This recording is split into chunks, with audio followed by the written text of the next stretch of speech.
Just sign it, Eleanor. It's time to be practical, my daughter-in-law said, sliding the papers across the polished oak table like she was offering me a favor instead of taking everything I had left. I looked down at the document, at the neat lines and legal language that reduce 40 years of my life into something transferable, something disposable, and for a moment, I let the silence stretch just long enough to make her uncomfortable. Vanessa always hated silence. She filled it with control, with smiles that never reached her eyes, with decisions that somehow always benefited her. My son Daniel sat beside her, his hands clasped together, staring at the table like if he didn't look at me, he wouldn't have to feel anything. He used to be a boy who couldn't sleep without the hallway light on. Now he couldn't even look at his own mother. Picked up the pen. My hand was steady. That surprised them. It shouldn't have. Good, Vanessa said softly, leaning back in her chair, already tasting victory. This is what's best for everyone. I almost smiled at that. Best for everyone. The way she said it, you'd think she believed it. Or maybe she just needed Daniel to believe it. I signed my name exactly where she pointed, clean and deliberate, the same way I had signed every birthday card, every school form, every check that helped build the life they were so eager to take from me. When I finished, I placed the pen down gently and slid the paper back toward her.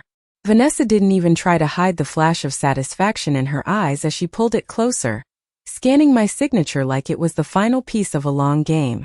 Daniel exhaled, a quiet release like he had been holding his breath this whole time. I watched them both for a moment, memorizing the way relief looked on their faces, the way they leaned slightly toward each other, already shifting into a future that didn't include me. There, Vanessa said, stacking the papers neatly. That wasn't so hard, was it? I met her gaze then, really met it, and for the first time she hesitated. Just a flicker. Barely there. But I saw it. I had spent years noticing the smallest things. It's what happens when you build a life from the ground up. You learn to read what isn't said. No, I said calmly. It wasn't. And that was the truth. Because what she didn't know, what neither of them understood as they sat there thinking they had finally secured everything, was that 3 days earlier, I had already moved every asset, every account, every piece of that house into a trust they couldn't touch. I had sat in a quiet office across from a man who had once helped my husband plan for the future, and I had listened carefully, asked the right questions, and made decisions without hesitation. I didn't need to argue. I didn't need to fight. By the time Vanessa decided to make her move, the game had already been over. I stood up slowly, smoothing my blouse, the same way I used to before greeting guests in a home I had built room by room, paycheck by paycheck, memory by memory. Vanessa was still talking, already discussing renovations, timelines, possibilities. Daniel nodded along, his voice low, agreeable, distant.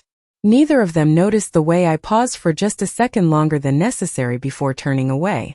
Not hesitation. Not regret. Just a quiet acknowledgement of the moment everything shifted. They thought they had taken my home.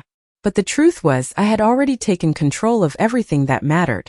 The house felt quieter that afternoon, but not in the way it had after my husband passed, not in that hollow, aching silence that made every room feel too large, too empty, but in a different way, a calculated kind of quiet, like something had shifted beneath the surface and was waiting to be noticed, though I doubted either of them would ever notice it at all.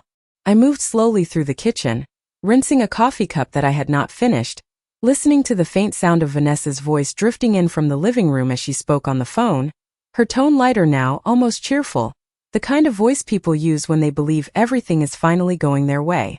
Yes, it is done, she said, and I could picture the small, satisfied smile she always wore when she thought she had outmaneuvered someone.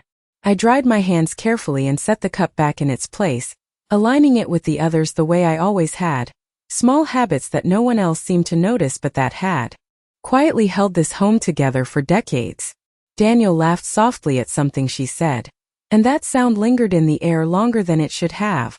It was not the laugh of a man who felt joy. It was the laugh of someone who had convinced himself that silence was easier than confrontation. I had seen that before. Not just in him but in myself years ago when I chose peace over truth because it felt like the right thing to do at the time. I walked past the hallway where family photos lined the wall, frames I had dusted every Sunday morning without fail, and I paused for just a moment in front of one taken nearly 20 years ago. Daniel was standing between his father and me, his smile wide, his hand resting on my shoulder as if that connection meant something permanent, something unbreakable. I studied that image quietly, not with sadness but with clarity. People change. Or perhaps they reveal who they have always been when the moment demands it. From the living room, Vanessa's voice lowered, more controlled now, discussing timelines, contractors, possibilities, already reshaping a house that, in her mind, had become hers the moment ink touched paper. She spoke about opening up the kitchen, removing walls, modernizing spaces that had been built with intention, with care, with years of planning and saving that she would never understand because she had never been there for any of it. I continued down the hall and into my bedroom, closing the door behind me with a quiet click, the same sound it had always made, unchanged despite everything else. The sunlight filtered through the curtains, casting soft lines across the dresser where my husband's watch still rested exactly where he had left it. I reached for it, holding it in my palm for a brief second, feeling its familiar weight, grounding, steady. 3 days earlier, I had sat in a different room, across from a man who spoke in measured tones and asked precise questions, and for the first time in a long while, I had answered without hesitation. There had been no fear in that room, no pressure, no manipulation disguised as concern. Just facts. Options. Control. I placed the watch back down and sat on the edge of the bed, folding my hands in my lap, the same way I had done countless times before when thinking something through. Only this time there was nothing left to think about. Everything that needed to be done had already been done. Outside, Vanessa's voice rose again, confident, certain, already planning a future she believed she owned, and Daniel followed along as he always did, quiet, agreeable, present but never fully there. I listened for a moment longer, then let the sound fade into the background, just another noise in a house that no longer belonged to their expectations. They believed they had secured something permanent. But permanence, I had learned, was never about possession. It was about preparation. And they had arrived far too late to understand that. The next morning arrived without ceremony, just a pale wash of sunlight stretching across the kitchen floor as I stood by the sink, watching the coffee drip slowly into a cup that had not changed in years, a routine so familiar it no longer required thought, only presence, and for a moment, I allowed myself to stand there longer than necessary, listening to the quiet hum of the refrigerator and the distant sound of footsteps upstairs, Vanessa moving first, always first, her pace quick and purposeful, as if the house had already begun to respond to her rhythm instead of mine. I did not turn around when she entered the kitchen, but I felt her there, the subtle shift in the air that came with her presence, sharp and controlled. "You are up early," she said, her tone polite but edged with something else, something new. Something that had not been there before the papers were signed. Ownership changes people, or at least the illusion of it does. "I have always been up early," I replied, pouring the coffee into my cup with steady hands, the steam rising between us like a quiet barrier. She hesitated, just briefly, as if recalibrating the way she should speak to me now, and I could almost see the calculations forming behind her eyes, the adjustment from patience to authority. "We will need to start making some changes around here," she continued, opening a cabinet without asking, scanning its contents as though taking inventory of something she believed she now controlled. "There are a few things that are outdated." I took a sip of coffee before answering, letting the warmth settle before my words did. "Every house has things that reflect the people who built it," I said calmly. "Not everything is meant to be replaced." She gave a small, dismissive smile, closing the cabinet with a soft click. "That depends on who is living in it now." Daniel entered a moment later, his tie slightly crooked, his expression neutral in the way it had become over the years, carefully balanced between avoiding conflict and pretending there was none. "Morning," he said, not quite meeting my eyes, reaching for a mug like he had done thousands of times before, unaware of how much that simple action still belonged to a life he no longer seemed to recognize.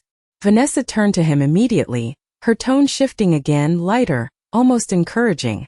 "I was just telling your mother that we should start planning the renovations," she said, placing a hand lightly on his arm, guiding the conversation before it could become something else. Daniel nodded quickly, eager to agree, eager to keep things smooth. "Yes, that makes sense," he replied. "It is probably time." I watched them both in silence, not with resentment, but with a kind of quiet understanding that only comes when the outcome is already known. They were not asking for permission anymore. They were announcing decisions. That was the difference. Vanessa stepped closer to the table, spreading out a few printed pages, sketches perhaps, ideas already forming into plans that had no room for history, no space for memory. "We can open up this wall," she said, pointing, her voice confident, certain. "Make the space feel larger, more modern."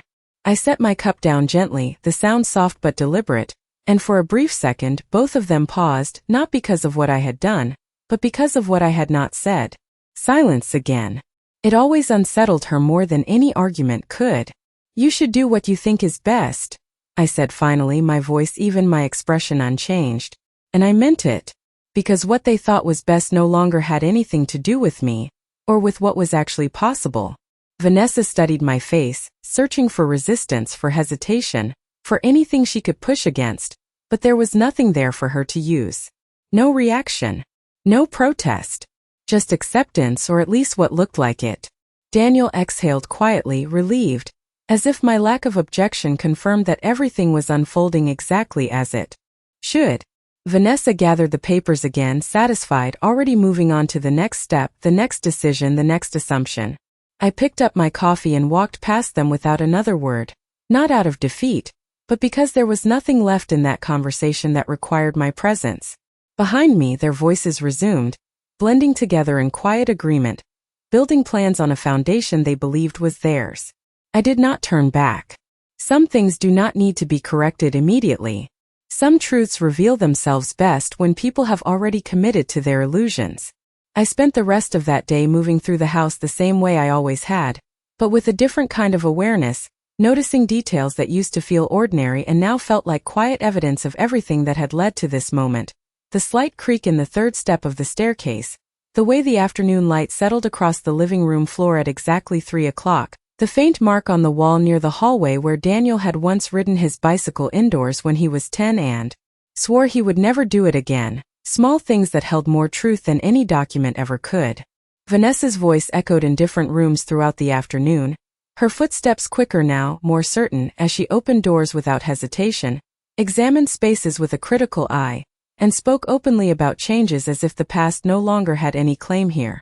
She made a call around noon, standing near the front window, describing the house in terms that felt distant from anything I had known: square footage, potential upgrades, words that stripped away the years and reduced everything to a project. I sat at the dining table, my hands folded loosely, listening without appearing to listen, the same skill I had learned over decades, understanding more from what people assumed you did not hear than from what they told you directly. Daniel left for work shortly after, his goodbye brief, almost rehearsed, and when the front door closed behind him, the house settled again into that strange, expectant quiet.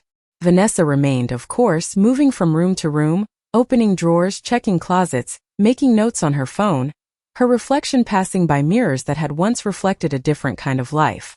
At one point she paused in the hallway, standing in front of a framed photograph of my husband, her expression unreadable for just a second before she adjusted it into something more composed, more neutral, and continued walking as if that moment had never existed. I watched that from a distance, not stepping in, not correcting anything, because there was nothing left to correct. The truth had already been set in motion long before this day began. In the late afternoon she returned to the kitchen, spreading out more papers across the counter, measurements, sketches, possibilities, her voice low as she spoke into her phone again, confirming appointments, discussing timelines, arranging for people to come and assess what she believed was hers to change. I stood nearby, drying a plate, placing it carefully into the cabinet, each movement deliberate, controlled, familiar, a quiet contrast to the urgency that surrounded her. "We will probably start next week," she said, glancing at me briefly, not seeking approval, only announcing progress. "There is no reason to wait." I nodded once, a small acknowledgement, nothing more. Waiting had never been her strength. It had always been mine. As the evening approached, the house grew darker, shadows stretching across rooms that had once been filled with conversation, laughter, arguments, all the ordinary sounds of a life lived fully, and now replaced with plans that did not understand the weight of what they were trying to replace. Vanessa sat at the table, reviewing documents again, her posture relaxed, confident, certain in a way that only comes when someone believes every piece is already in place. I moved past her quietly, turning on a lamp near the corner, the soft light filling the space without drawing attention, and for a brief moment she looked up, her eyes following me, searching perhaps for something she could not quite name. But there was nothing there for her to find. No resistance. No fear. Only stillness. And stillness, I had learned, often carries more power than movement. She returned to her papers satisfied, unaware that everything she was building her plans upon had already shifted beyond her reach, that every assumption she made was anchored to something that no longer existed in the way she believed it did. I let her continue, let her map out every detail, every step, every imagined change, because some realizations cannot be rushed. They need time to unfold, to settle, to become undeniable in their own way. And when that moment comes, it does not require explanation. It simply exists, clear and absolute, leaving no room for negotiation, no space for revision. I turned off the kitchen light before heading upstairs, the house falling into a quiet that felt, for the first time in a long while, entirely under my control. It was not always like this, and that was the part that stayed with me the most as I stood by the bedroom window that evening, looking out at the backyard where the oak tree still stood exactly where my husband had planted it more than 30 years ago, its branches wider now, stronger, rooted deep in soil that had not been disturbed by time or by people who thought ownership could be transferred as easily as a signature on paper. I remembered the day we first walked through this house when it was nothing more than a structure with unfinished walls and bare floors, the smell of fresh wood and paint still heavy in the air, and how we stood in the middle of what would become the living room, imagining something that did not exist yet but felt entirely possible because we were building it together. We did not have much then, not in the way people measure things now, no extra money, no guarantees, just long hours, careful planning, and a shared understanding that everything we created would be the result of effort, not entitlement. I could still see him standing there, sleeves rolled up, explaining where the shelves would go, how the kitchen would be arranged, the small details that mattered to him because he knew they would matter to us later. And they did. Every corner of this house held a decision, a compromise, a moment where we chose to invest not just money, but time and intention into something lasting. When Daniel was born, we carried him through that front door wrapped in a blanket that was too big for him, his small hand curling around my finger as if he understood, even then, that this place would shape who he became. I remembered the nights I stayed up late balancing bills at the kitchen table, making sure everything was paid, everything accounted for, so that he would never feel the uncertainty we once had. I remembered helping him with homework at that same table, listening to his questions, encouraging him, believing that the values we lived by would become part of him without needing to be spoken out loud. Somewhere along the way, that belief had shifted, quietly, without announcement, replaced by something else that I had not fully recognized until recently. Vanessa entered this house years later with confidence and charm, her smile warm enough to put people at ease, her words carefully chosen, her presence gradually reshaping the space in ways that were subtle at first, suggestions instead of demands, adjustments instead of changes, until one day those suggestions became expectations and those expectations became decisions that no longer included me. I had allowed it, not because I agreed, but because I believed that maintaining peace was more important than asserting control, that giving space would create respect, that patience would be understood as strength. I had been wrong about that. Some people do not see patience as strength. They see it as an opportunity. I turned away from the window and sat on the edge of the bed, my hands resting lightly in my lap, feeling the quiet weight of everything this house represented, not just in terms of walls and rooms, but in years, in choices, in sacrifices that could not be measured by square footage or market value. Vanessa saw a property. Daniel saw convenience. But I saw something entirely different. I saw a foundation built over decades, one that could not be taken simply because someone believed they had the right to it. That was the difference between us. They believed ownership came from possession. I understood that it came from preparation. And long before they ever decided to make their move, I had already made mine. 3 days before everything unfolded at that table, I sat across from a man who had known my husband for nearly 20 years, in an office that smelled faintly of paper and polished wood, the kind of place where decisions were made quietly but carried weight far beyond the room itself. Mr. Blake did not waste words. He never had. He adjusted his glasses, glanced down at the documents in front of him, and then looked directly at me with a steadiness that felt almost familiar. "I assume you would not be here unless something had changed," he said. his tone even professional, but not without a trace of concern. I folded my hands in my lap the same way I had done earlier that morning at my own kitchen table, only this time there was no one watching me, no one waiting for me to react in a way that could be used against me. They want me to transfer the house, I said, my voice calm, controlled, as if I were discussing something that belonged to someone else. He nodded once, not surprised, not shocked, as though this was a pattern he had seen before. And do you want to do that? He asked. The question lingered for a moment, not because I needed time to answer, but because I understood what he was really asking. Did I want to give up control or did I want to keep it? No, I said simply. That was all it took. He leaned back slightly, considering, then reached for a folder and opened it with deliberate care. Then we should make sure that does not happen in the way they expect, he replied. There was no urgency in his voice, no pressure, just clarity. He explained each option with precision, outlining structures, protections, contingencies, speaking in terms that were direct but never overwhelming, as though he understood that what mattered was not just the legal outcome, but the sense of control behind it. A trust, he said, would allow me to move everything out of immediate reach, to redefine ownership in a way that could not be altered by a single document or a moment of pressure. I listened carefully, asking questions when necessary, not out of doubt, but out of intention. I had learned long ago that understanding is the only form of security that cannot be taken away.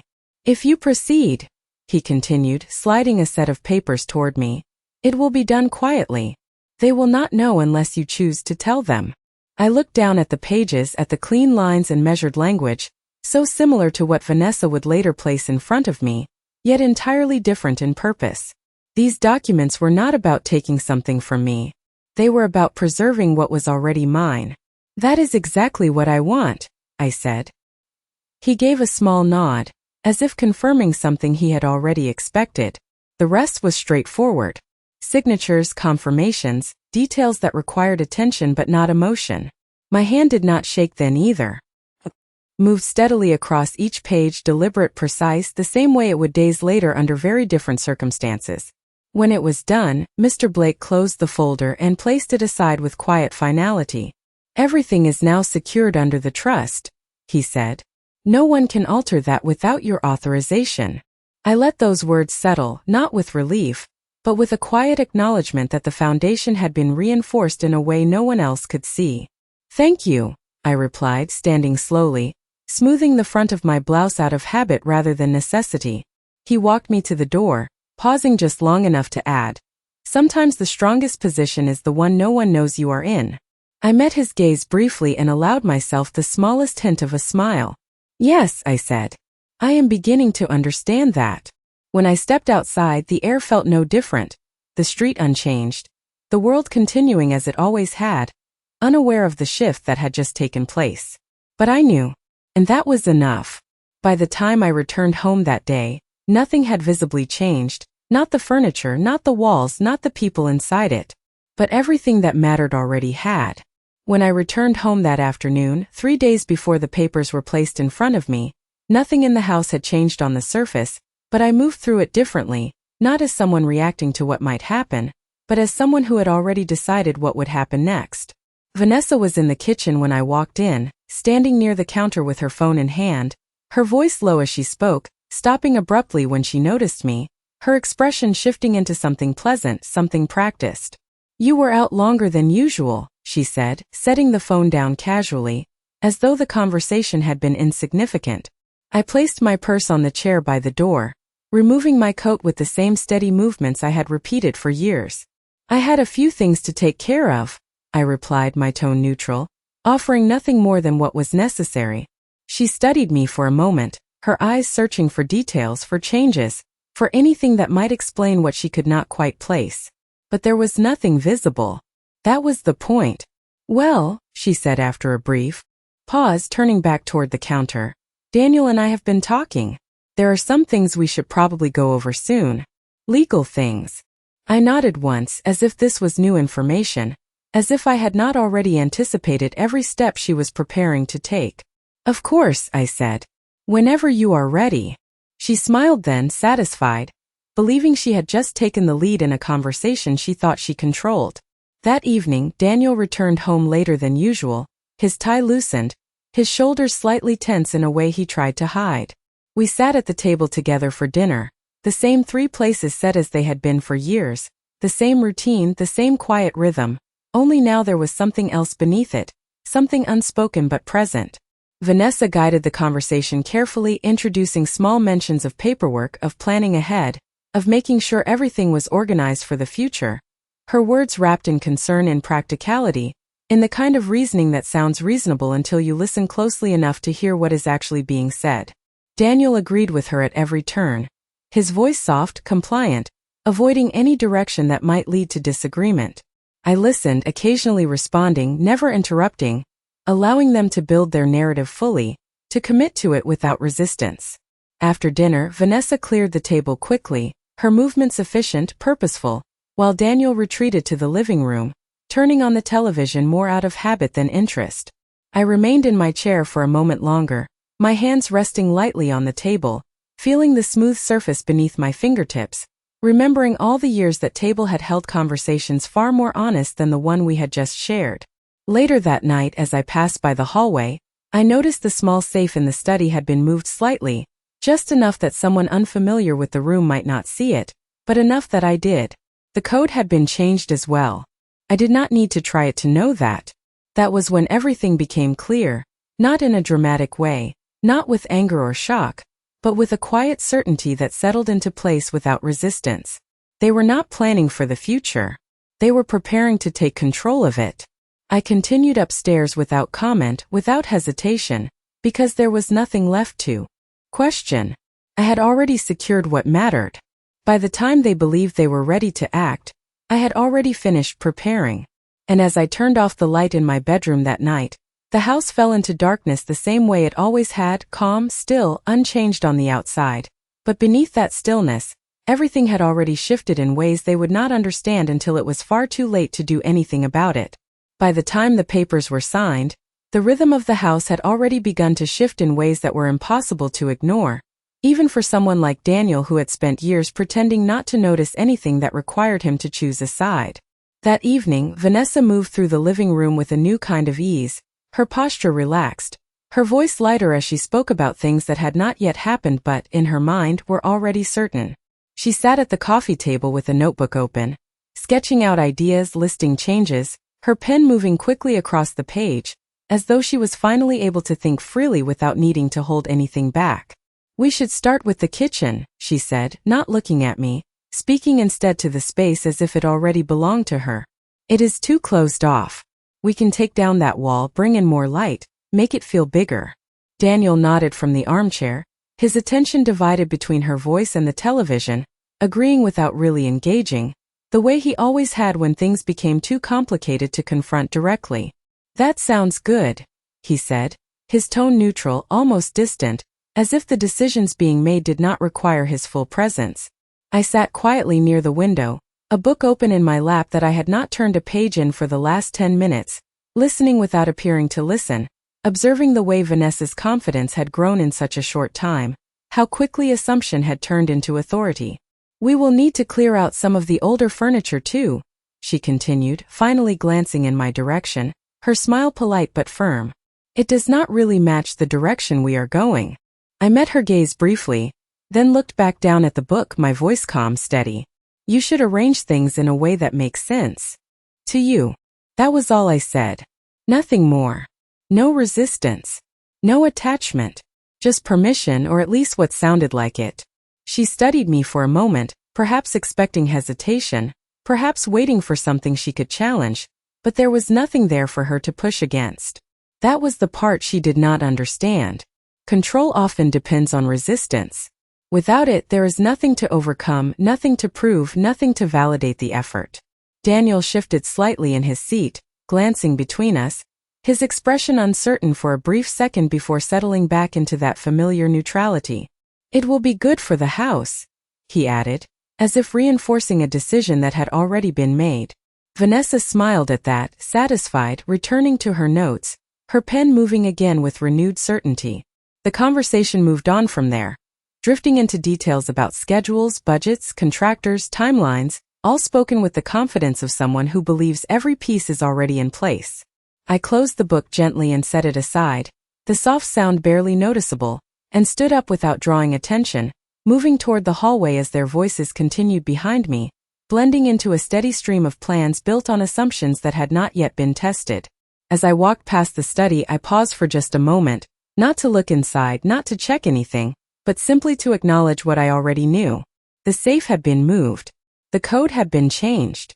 Their preparations were complete. Or at least they believed they were. I continued on without stopping, turning off the hallway light as I passed, leaving the room in shadow, unchanged on the surface, just like everything else. Behind me, Vanessa's voice rose slightly as she laughed at something she had just said. The sound light, confident, certain of its place. Daniel responded with a quiet chuckle, following her lead, as he always did. I did not turn around. Some victories are loud. Others are silent. And the most decisive ones are often the ones no one notices until it is too late to change the outcome.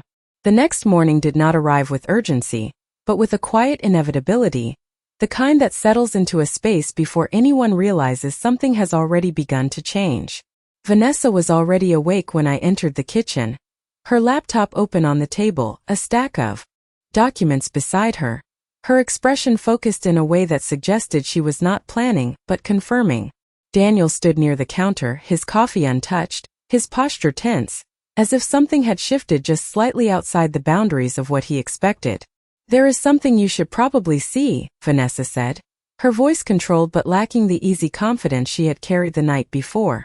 She turned the laptop toward him first, not me, her attention fixed on his reaction. I remained where I was, setting my cup down gently, watching without stepping closer. Daniel leaned in, his brow tightening as he scanned whatever was on the screen, his eyes moving more slowly than usual, as if the information was not aligning with what he believed should be there. "That does not make sense," he said quietly, more to himself than to her. Vanessa's fingers tapped lightly against the table, a small restless movement that betrayed more than her voice did. "Check again," she replied, her tone sharper now, less composed. "It has to be there. The transfer should be complete." Daniel refreshed the page, his movements careful, deliberate, repeating the same action as though the outcome might change if he did it enough times. It did not. I stepped forward then, not out of curiosity, but because the moment had finally reached the point where silence no longer needed to carry everything. Vanessa looked up at me, her eyes narrowing slightly, searching for something she could not yet define. "There seems to be an issue with the records," she said, choosing her words carefully, as if framing the situation in a way that still allowed her to maintain control. "The property is not showing under Daniel's name." I nodded once, acknowledging her statement without reacting to it. "That is correct," I said calmly. The room went still for a fraction of a second, the kind of stillness that does not announce itself but is immediately felt. Daniel turned toward me slowly, his confusion now more visible, his voice uncertain. "What do you mean that is correct?" he asked. Vanessa remained silent, but her posture changed, her shoulders tightening, her attention fully fixed on me now, no longer divided. I met their gaze evenly, not with confrontation, not with satisfaction but with clarity. "The house is no longer held in a way that can be transferred like that," I explained. My tone steady, measured, leaving no room for misinterpretation. Vanessa's expression shifted then, the composure slipping just enough to reveal something sharper beneath it. "That is not possible," she said, her voice lower, controlled but strained. "You signed the documents." I inclined my head slightly, acknowledging the truth of that statement. "Yes," I said. "I signed what you placed in front of me." Daniel looked between us, his confusion deepening, his voice rising just slightly. "Then why is it not showing up?" he asked. The question hung in the air, heavier now, no longer something that could be brushed aside or explained away with a simple correction. I let the silence settle for a moment before answering, not to create tension, but because some truths are better understood when they are not rushed. "Because 3 days before that," I said, my voice calm, unchanged, "I transferred everything into a trust." Vanessa's hand stilled against the table, the small restless movement stopping completely as the meaning of those words began to take shape. Daniel stared at me, his expression blank at first, then slowly shifting as understanding replaced confusion. "A trust," he repeated, as if testing the word, trying to grasp its implications. I nodded once. Everything, I added quietly. No anger. No accusation. Just fact. The room remained silent, but it was no longer the kind of silence Vanessa disliked. This was different. This was the kind of silence that follows when control slips, when certainty dissolves, when the outcome no longer belongs to the people who believe they had secured it. I reached for my coffee again, lifting the cup with steady hands, the same way I had done every morning before this one, unchanged in habit, unchanged in presence. Some things remain constant even when everything else shifts. And as I stood there watching the realization settle in, I understood something with complete clarity. They had not lost because I fought them. They had lost because I had already finished the game before they realized they were playing it.